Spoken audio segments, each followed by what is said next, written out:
জাহান্নামের আগুন থেকে বাঁচার দরকার আছে না নাই? এইভাবে এলোমেলো চলাফেরায় শুক্রবারের নামাজে গিয়ে বাকিও সব বাদ দিয়ে নামাজও পড়বো, সুদও খাবো।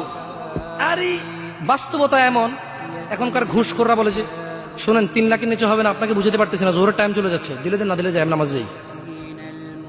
বড় আশ্চর্য, বড় আশ্চর্য। আরে ভাই, নামাজ আল্লাহর সাথে অপরাধ, ক্ষমাকারী কে?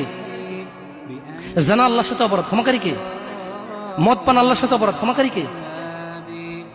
কিন্তু যার থেকে ঘুষ নিছেন, এটা কি আল্লাহর হোক না মানুষের হোক? ক্ষমাকারী কে? মানুষ, আল্লাহ না।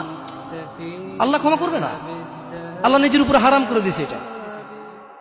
আপনি যদি বলেন যে আমি 3 দিন ভাত খাবো না, পারবেন? এই ওয়াদার উপর থাকতে পারবেন নাকি খিদের বেলা খেতেই হবে? আল্লাহ এতটাই ক্ষমতাবান, তিনি যদি বলেন যে আমি এটা করব না, তিনি এটা না করে থাকতে পারেন। অনেকে বলে যে আল্লাহ চাইলে পুরুষটাকে মহিলা বানাইতে পারবে। আমরা বলি যে আল্লাহ চাইলে সবই পারবে, কিন্তু আল্লাহ এখানে বলেছে আমি চাইবই না এটা। আর আল্লাহ এত ক্ষমতাবান, আমি এটা করব না বলে পৃথিবীর কেউ জোর করে ওনাকে করাইতে পারবে না। আপনারা কথা বুঝতে পারছেন? এই জন্য মানুষের হক যে নিচ্ছেন আপনারা, আল্লাহ ক্ষমা করবে না। তো প্রশ্ন, আল্লাহ এত ক্ষমতাবান, আল্লাহ ক্ষমার মালিক না আল্লাহ?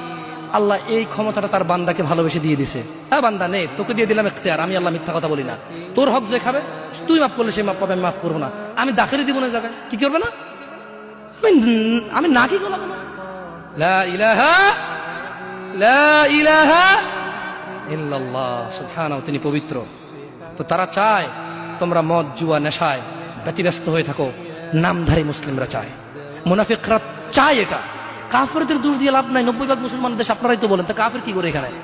এখানে মদের আড্ডার মালিক মুসলমান, এখানে গানের আড্ডার মালিক মুসলমান, এখানে ডিস কেবলের মালিক মুসলমান, এখানে মানুষ মারে মুসলমানের কথা, এখানে মানুষ বাঁচায় মুসলমানের কথা, এখানে দুইজনে যায় উঠা নিয়ে চলে আসে কাউকে মুসলমানের কথায়, মুসলমানের বাড়ির নিচে মসজিদ, মুসলমানের দোকানের উপরে মসজিদ, মুসলমানের ঘরের পাশে মসজিদ, মুসলমান নামাজ আসে না, কাফের দোষ দিবেন কিভাবে আপনি?